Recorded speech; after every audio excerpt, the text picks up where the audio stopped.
Hey guys, this is Erin from EatRealStaySane.com, and as you can see, I've been working with my sourdough today, and we are going to be talking about your Hoochie sourdough.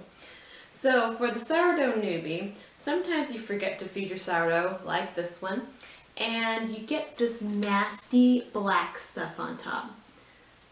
And so what is that stuff from? It means that your sourdough is starving, because we all know sourdough is alive and kicking. It has microorganisms and good bacteria, and when you feed it, it grows and it bubbles up, and that's what makes it grow. It makes your sourdough bread light and fluffy. So when you get this, there is still hope. It is starving and it needs food, but it might not be dead quite yet. So what do you need to do to have your sourdough be revived? You need your distilled water, you need some flour, and you need your Hoochie sourdough, and this is a half-gallon mason jar. So what I do is we're going to kickstart this sourdough. So first you want to pour off the nasty hooch. That's just disgusting, right? I'll set that aside because it smells disgusting too. Your sourdough should smell fresh and yeasty, kind of like your dough before you cook it. And so what we're going to do, we're going to pour it in here, and this is a 2/3 cup.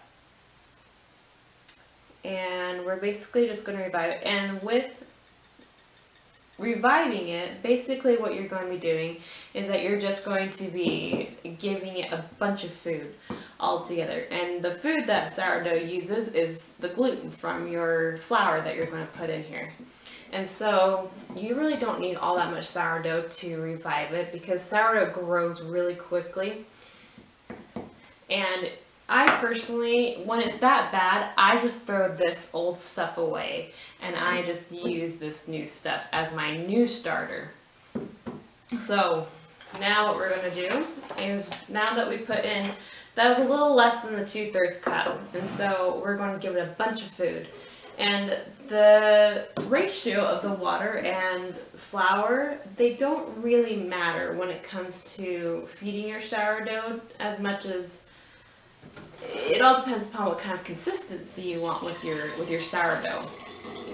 And so with cooking it, we're going to be a little more concerned about the consistency. But since we're just trying to revive this old sourdough, we're just going to give it a bunch of food. So it was less than 2/3 cup of starter here, and we're going to give it a cup of the distilled water, and we're going to give it a heaping cup of the flour here.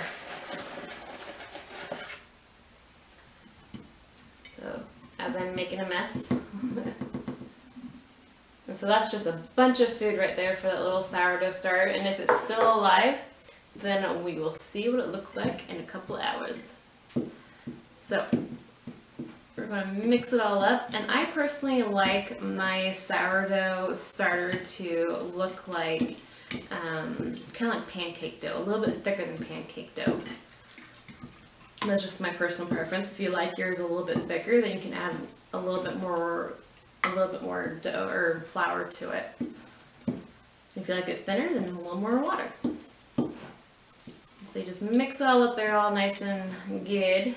And what I like to do is I like to kind of push it all down so I have a starting point.